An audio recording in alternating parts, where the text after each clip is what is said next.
Welcome to the Adventure and Mystery Book Club. I'm Bill Mallory, branch manager of the La Jolla Library, and we are reading Princess of Mars. And today we'll be reading chapters 19 and 20. The story's getting good. It really was, I think, good from the beginning, but it's continuing its theme filled with adventure and danger for our hero, John Carter. Just to recap briefly, in the last two chapters, our heroes have escaped. That includes John Carter, a Civil War veteran from Earth, who has found himself, strangely, on Mars, and a red Martian woman by the name of Deja Thoris, who he has uh, set free. She was captured by a group of green Martians called Tharks, and he has uh, set her free from her captivity because she was going to be killed as part of some ritual games that were going to be going on in the Thark home city of Thark. And um, traveling with them is the green Martian female by the name of Sola. And they have escaped the green Martians.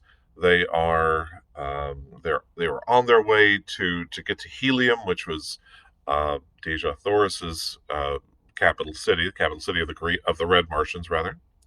And when they are spotted by a troop of green Martian warriors, and there's a really good scene where one of the thoats, which is the animals that they ride, one of the thoats collapses and is dying, presumably because there's no food, there's no water. It's a very long way that they're going, and so Sola gets on one of the thoats, and they're going to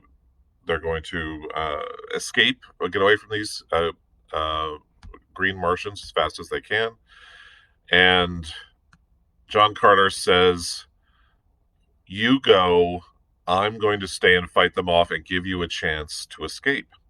And he is ready to fight. He takes the guns. He gives them both a weapon of their own, and then takes all the rest of the weapons himself.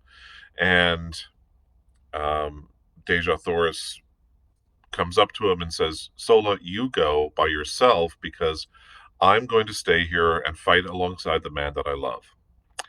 And John Carter is flabbergasted. He is taken aback, and because this is the first time that Deja Thoris has admitted that she loves him, and that this is a big moment for him, and he kisses her tenderly, and then throws her on the back of the thoat behind Sola, slaps the animal's flanks, and it takes off at a run into the far distance, away from him, and ends up saving her. So once the green Martians are coming towards them, he takes out the rifles and then unloads all the weapons. He unloads all the bullets, the radium bullets that they use, killing, trying to get at least one Martian with every bullet, trying not to waste any of the ammunition, and does pretty good. Kills a bunch of them, and but there are just too many, and he eventually runs out of ammunition. They swarm on him, they pile on top of him. He fights and does a good accounting, but it's just too much, and they take him in. And you find out as he is taken back to be a prisoner with these green Martians that these are not Tharks. There is another faction of green Martians called the Warhoon. These are a more barbaric green Martian. They settle their differences by murdering somebody else, and he sees this. We witness this in one of the chapters as the chieftain is basically challenged by one of his older lieutenants, and who disagrees with him, and they fight to the death, and there's a big bloody battle, and they're using their tusks, and they're using weapons, um, and the chief is killed. And this lieutenant then takes over, and he sees, aha, so this is the order of succession in this branch of the Green Martians. And um, he sort of understands that this is how it's going to go. So they chain him up in this very dark dungeon.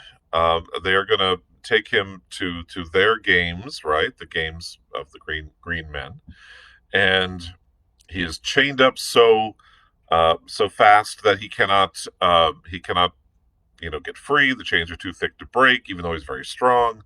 And he is stuck in the dark for a long time, and he loses all sense of time because he has no idea how long he's been in there. Finally, in an effort to escape, he over this jailer who comes to bring him food, he's able to reach and grab him close enough where he actually kills him. It's a very dramatic scene, and he kills the guard, and then he hears this sort of odd scraping sound in the darkness. Looking up, he sees a 6 set of eyes glowing in what little light there is, glowing and staring at him.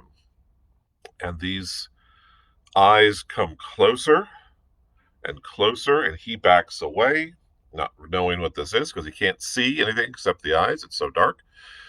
And this creature, takes hold of the guard's dead body before John Carter can get the key to unlock his chains. The creature takes the dead body and drags it away into the darkness. And that's how our chapter ended last time. So, very spooky stuff going on here. And so if you're ready, we will continue with chapter 19, which is entitled Battling in the Arena. Slowly, I regained my composure and finally essayed again to attempt to remove the keys from the dead body of my former jailer. But as I reached out into the darkness to locate it, I found to my horror that it was gone. Then the truth flashed on me. The owners of those gleaming eyes had dragged my prize away from me to be devoured in their neighboring lair. And as they had been waiting for days, for weeks, for months, through all this awful eternity of my imprisonment, to drag my dead carcass to their feast. For 2 days no food was brought me. But then a new messenger appeared, and my incarceration went on as before. But not again did I allow my reason to be submerged by the horror of my position. Shortly after this episode, another prisoner was brought in and chained near me. By the dim torchlight, I saw that he was a red Martian, and I could scarcely await the departure of the guards to address him. As their retreating footsteps died away in the distance, I called out softly to the Martian word of greeting, Keor. Who are you who speaks out of the darkness? He answered. John Carter, a friend of the red men of Helium. I am of Helium, he said, but I do not recall your name. And then I told him my story as I have written it here, omitting only any reference to my love for Dejah Thoris.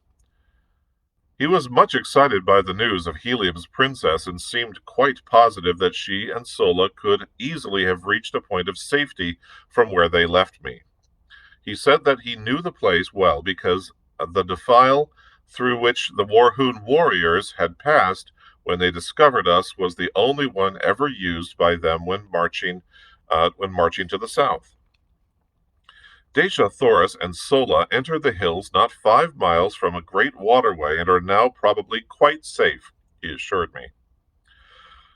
My fellow prisoner was Cantos Can, a Padwar lieutenant in the Navy of Helium. He had been a member of the ill-fated expedition which had fallen into the hands of the Tharks at the time of Dejah Thoris's capture, and he briefly related the events which followed the defeat of the battleships. Badly injured and only partially manned, they had limped slowly toward Helium.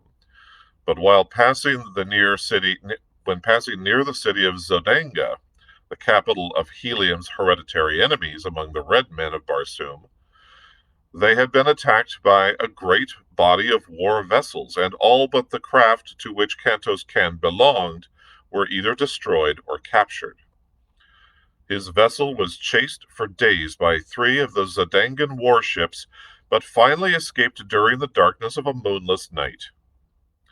30 days after the capture of Deja Thoris, or about the time of our coming to Thark, his vessel had reached Helium with about 10 survivors of the original crew of 700 officers and men. Immediately, 7 great fleets, each of 100 mighty warships, had been dispatched to search for Deja Thoris, and from these vessels, 2,000 smaller craft had been kept out continuously in futile search for the missing princess.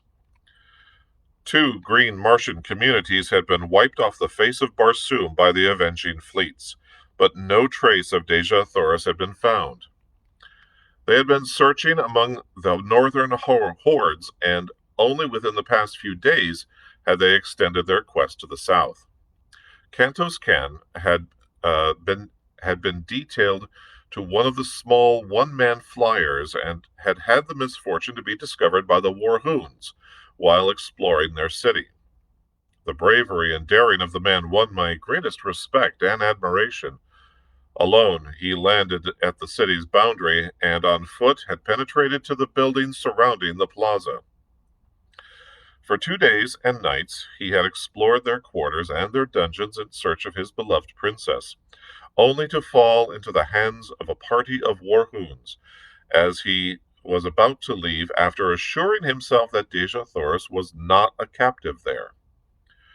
During the period of our incarceration, Kantos Ken and I became well acquainted and formed a warm personal friendship. A few days only elapsed, however, before we were dragged forth from our dungeon for the great games.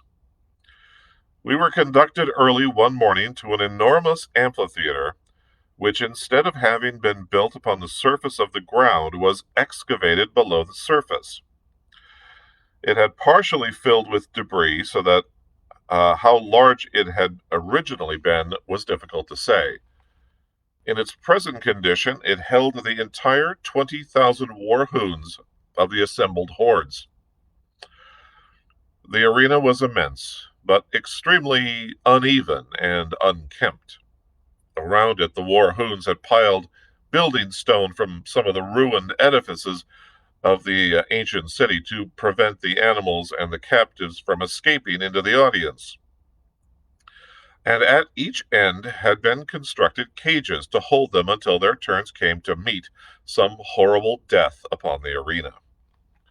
Kantos Ken and I were confined together in one of the cages.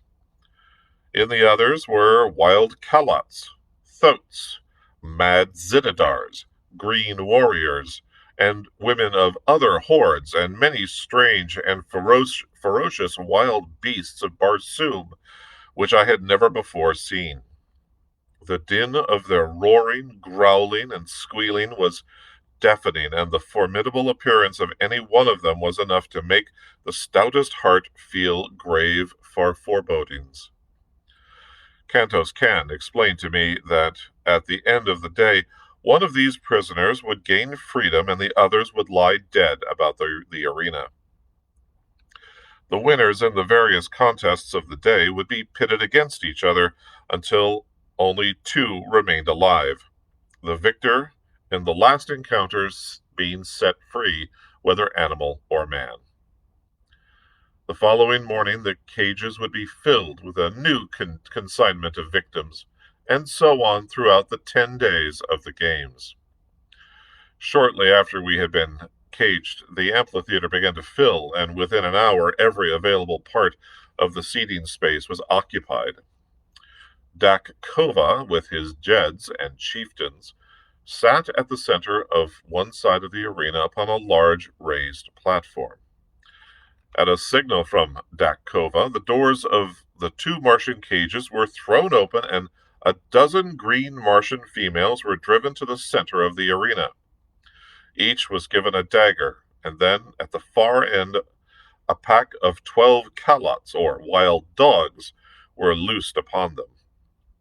As the brutes, growling, foaming, rushed upon the almost defenseless women, I turned my head that I might not see the horrid sight. The yells and laughter of the green horde bore witness to the excellent quality of the sport, and when I turned back to the arena as Cantos Can told me it was over, I saw 3 victorious calots, snarling and growling over the bodies of their prey. The women had given a good account of themselves. The next a mad Zitidar was loosed among the remaining dogs, and so it went throughout the long, hot, horrible day.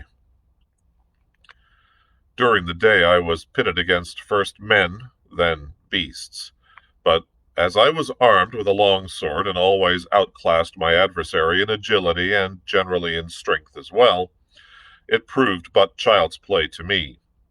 Time and again I won the applause of the bloodthirsty multitude, and toward the end there were cries that I be taken from the arena and be made a member of the hordes of Warhoon.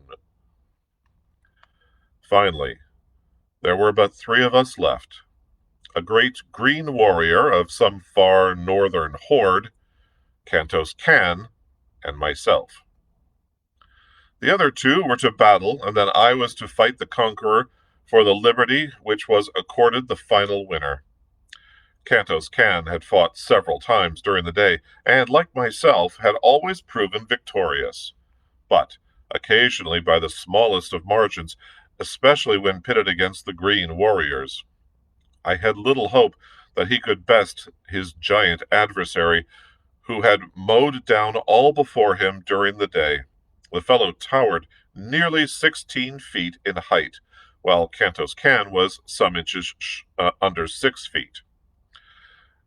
As they advanced to meet one another, I saw for the first time a trick of Martian swordsmanship, which centered Cantos Can's every hope of victory and life on one cast of the dice.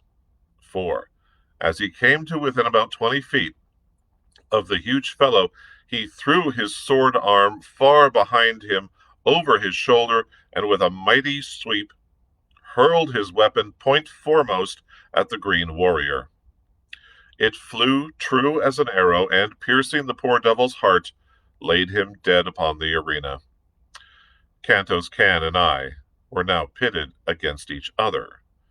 But as we approached to the encounter, I whispered to him to prolong the battle until nearly dark, in the hope that we might find some means of escape. The horde evidently guessed that we had no hearts to fight each other, and so they howled in rage as neither of us placed a fatal thrust. Just as I saw the sudden coming of dark, I whispered to Cantos Can to thrust his sword between my left arm and my body. As he did so, I staggered back, clasping the sword tightly with my arm, and thus fell to the ground with his weapon apparently protruding from my chest. Cantos Can perceived my coup, and stepping quickly to my side, he placed his foot upon my neck, and withdrawing his sword from my body, gave me the final death blow through the neck, which is supposed to sever the jugular vein. But in this instance the cold blade slipped harmlessly into the sand of the arena. In the darkness which had now fallen, none could tell but that he had really finished me.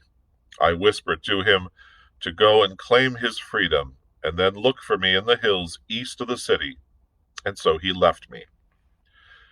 When the amphitheater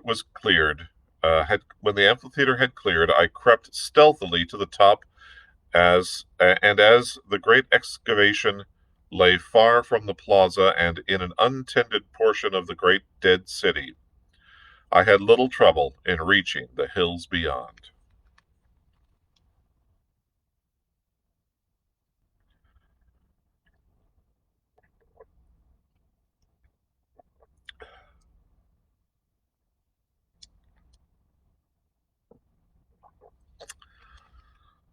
Chapter 20. In the Atmosphere Factory. For 2 days I waited there for Cantos Can, but as he did not come, I started off on foot in a northwesterly direction toward a point where he had told me lay the nearest waterway. My only food consisted of vegetable milk from the plants which gave so bounteously of this priceless fluid.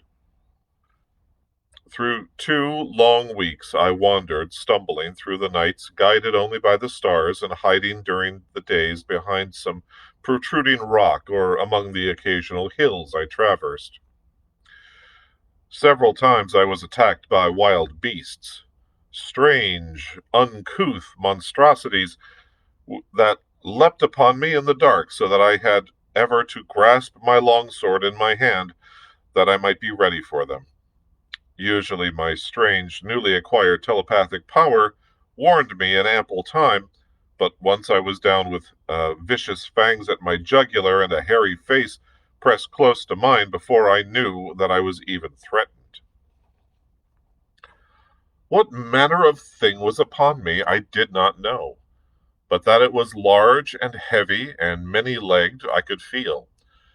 My hands were at its throat before the fangs had a chance to bury themselves in my neck, and slowly I forced the hairy face from me and closed my fingers vice-like upon its windpipe. Without a sound we lay there, the beast exerting every effort to reach me with those awful fangs, and I straining to maintain my grip and choke the life from it as I kept it from my throat.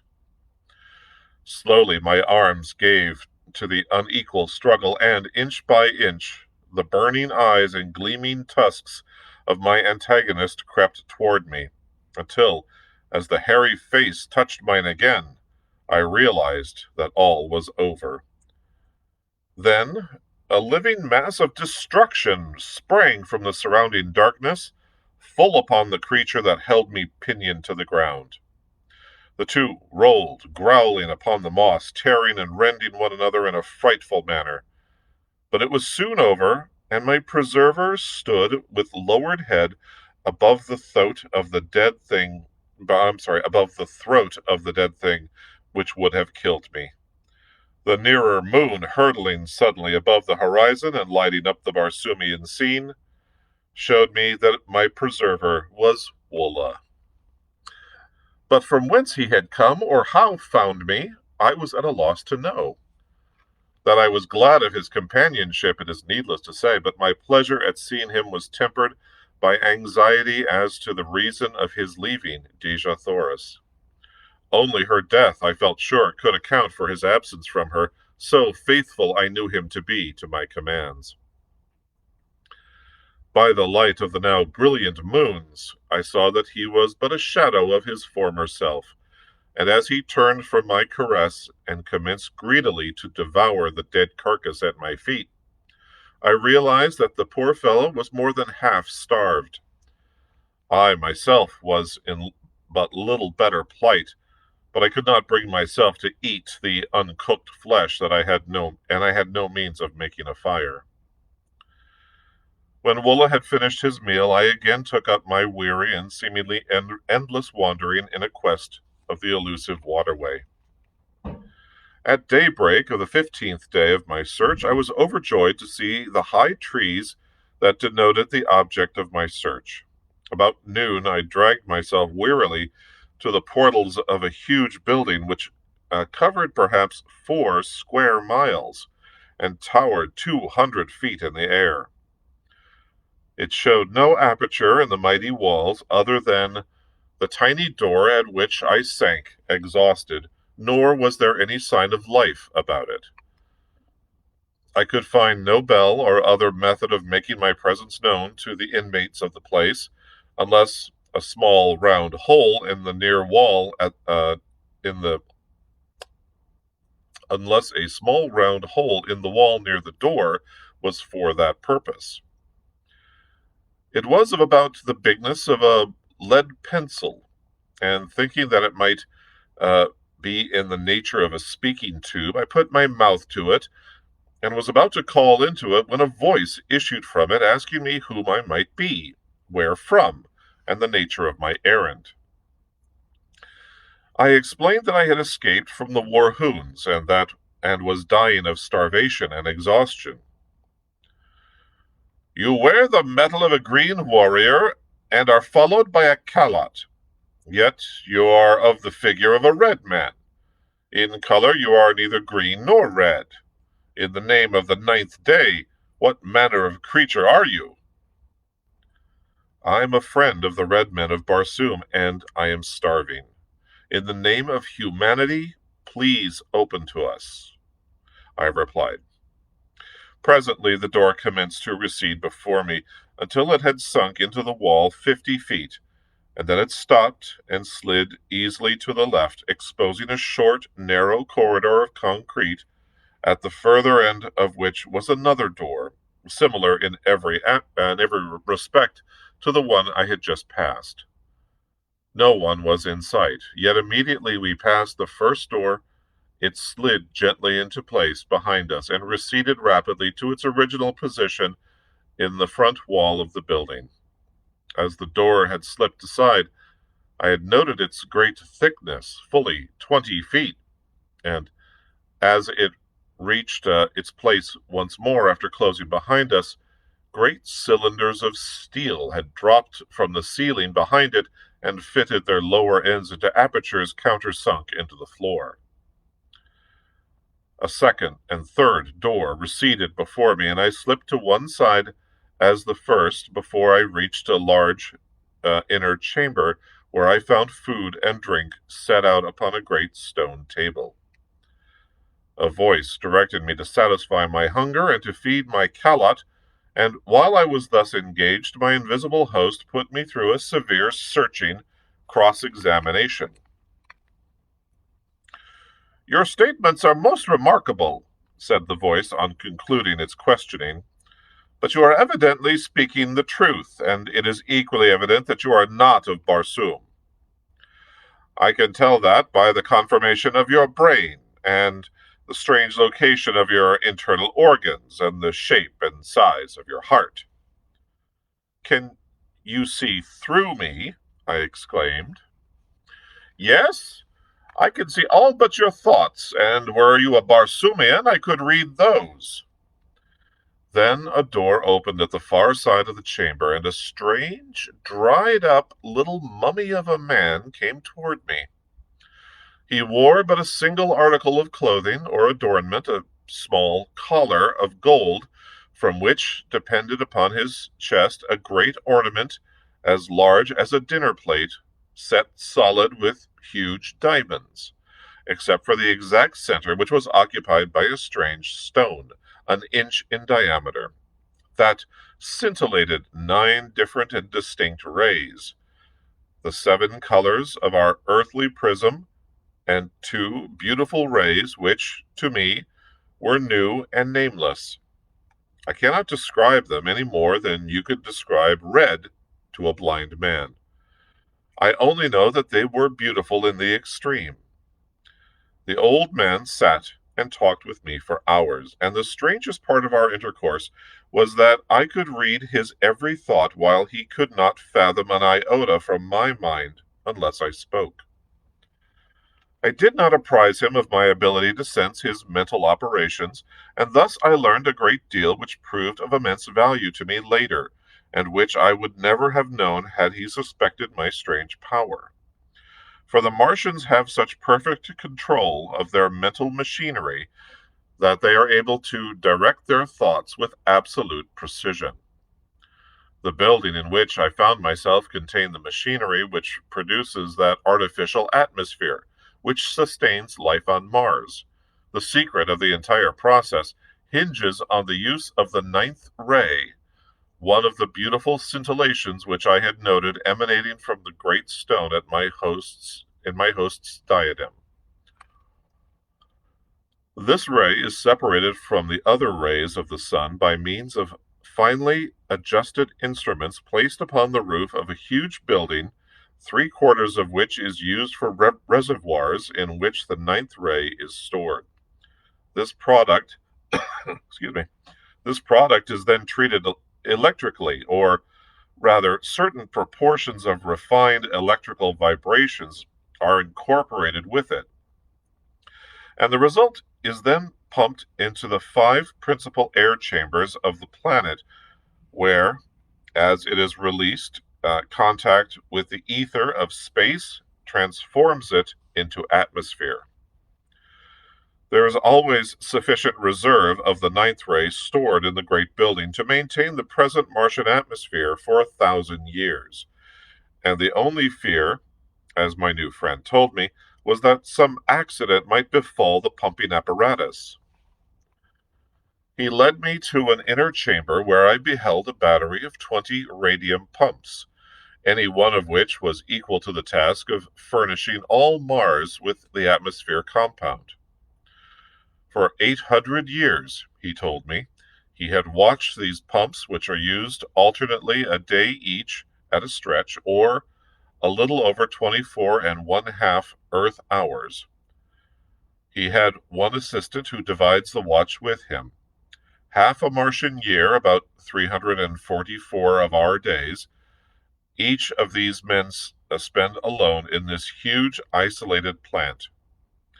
Every red Martian is taught during earliest childhood the principles of the manufacture of atmosphere, but only 2 at one time ever hold the secret of ingress to the great building which, built as it is with the walls 150 feet thick, is absolutely unassailable, even the roof being guarded from assault by aircraft by a glass covering 5 feet thick.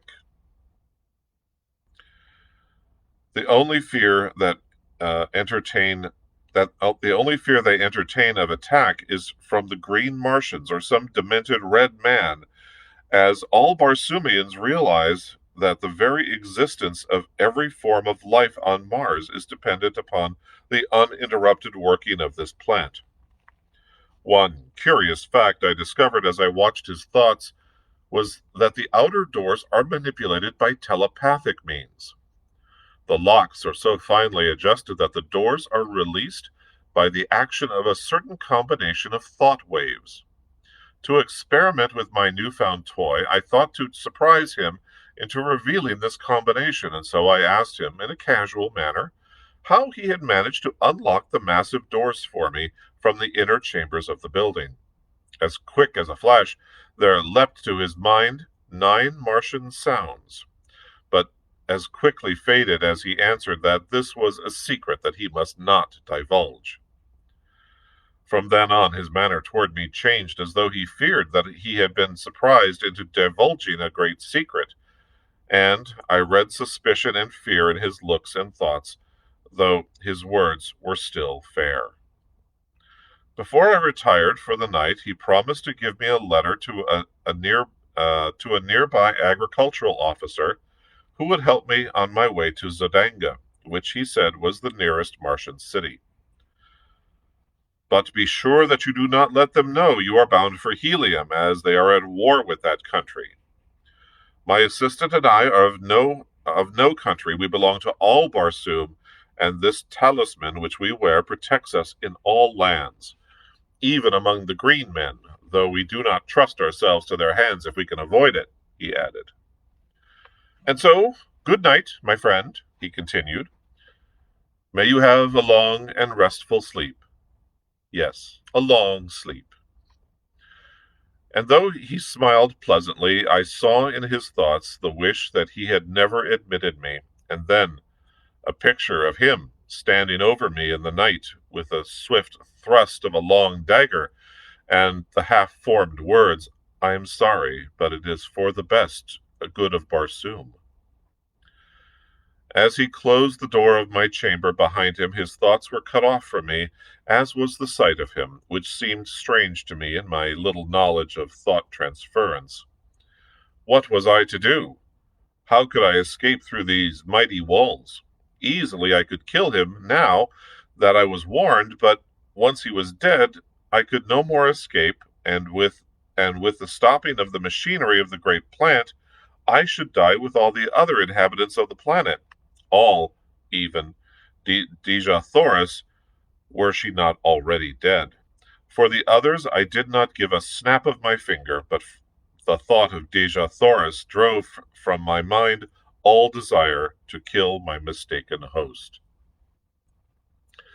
Cautiously I opened the door of my apartment and, followed by Woola, sought the inner of the great doors. A wild scheme had come to me. I would attempt to force the great locks by the 9 thought waves I had read in my host's mind. Creeping stealthily through the corridor after corridor and down winding runways which turned hither and thither, I finally reached the great hall in which I had broken my long fast that morning. Nowhere had I seen my host, nor did I know where he kept himself by night. I was on the point of stepping boldly out into the room when a slight noise behind me warned me back into the shadows of a recess in the corridor. Dragging Woola after me, I crouched low in the darkness.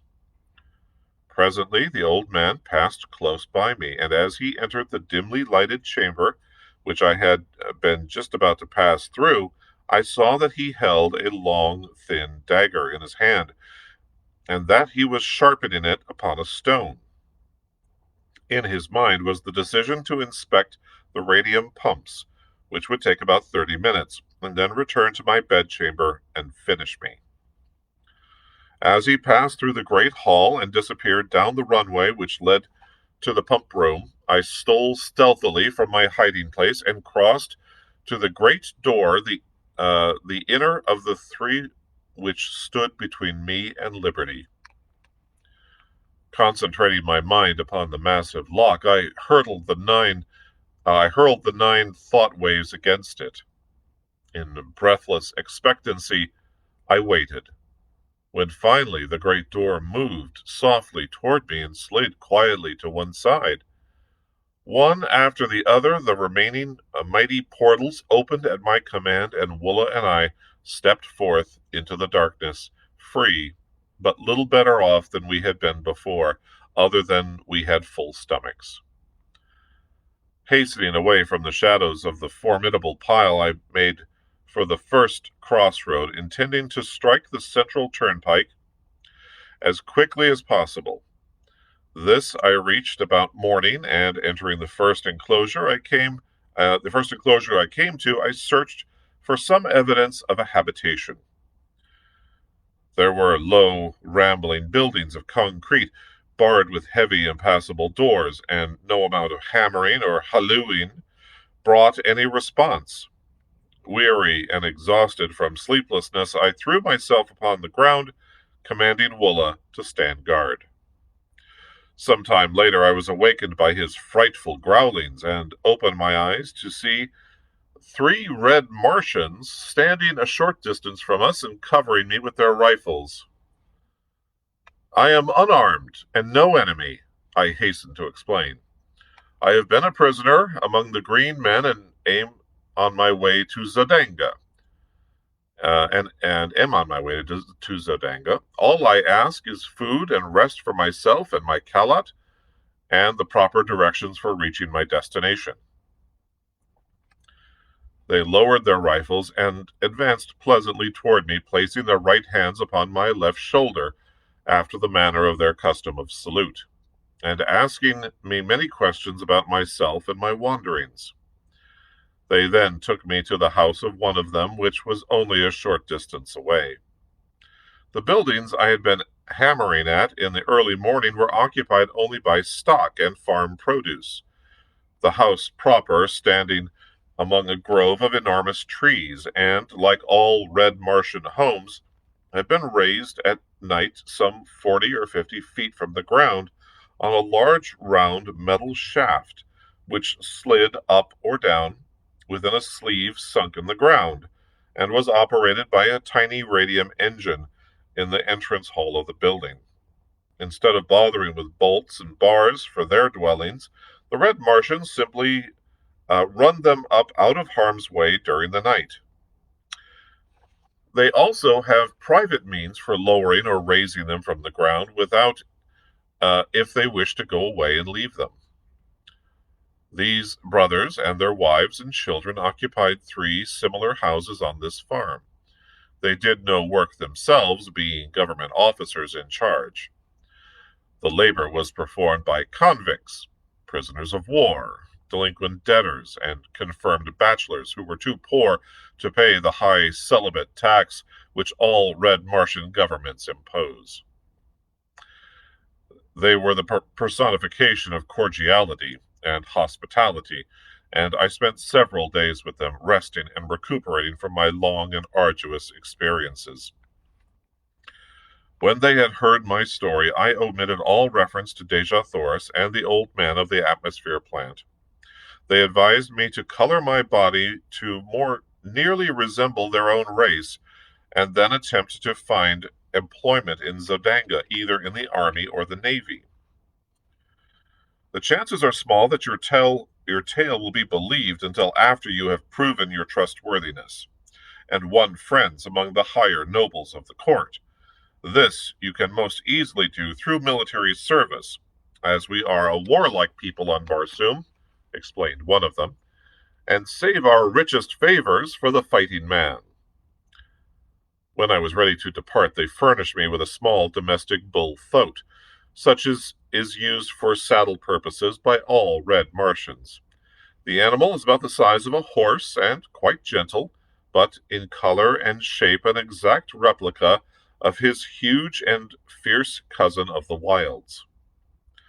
The brothers had supplied me with a reddish oil, with which I anointed my entire body, and one of them cut my hair, which had grown quite long, in the prevailing fashion of the time, square at the back and banged in front, so that I could have passed anywhere upon Barsoom as a full-fledged red Martian. My medal and ornaments were also renewed in the style of the Zodangan gentleman, attached to the house of Pator, which was the family name of my benefactors. They filled a little sack at my side with Zodangan money. The medium of exchange upon Mars is not dissimilar from our own, except that the coins are oval. Paper money is issued by individuals as they require it and redeemed twice yearly. If a man issues more than he can redeem, the government pays his creditors in full, and the debtor works out the amount upon the farms or in mines, which are all owned by the government. This suits everybody except the debtor, as it has been a difficult thing to obtain sufficient voluntary labor to work the great isolated farmlands of Mars, stretching as they do like narrow ribbons from pole to pole, through wild stretches peopled by wild animals and wilder men. When I mentioned my inability to repay them for their kindness to me, they assured me that I would have ample opportunity if I lived long upon Barsoom, and bidding me farewell, they watched me until I was out of sight upon the broad white turnpike. And there we go. That concludes chapter 20 of Princess of Mars, as John Carter is rested and renewed and finding some hospitable Zodangan families, is now well on his way to the lands of the Red Martian. So, I hope you can join me again in 2 days, as on Wednesday we will read another 2 chapters at 4 p.m. So please be there. Hopefully you're reading along with me as well, and we'll see you again on Wednesday. Take care, everyone. Goodbye.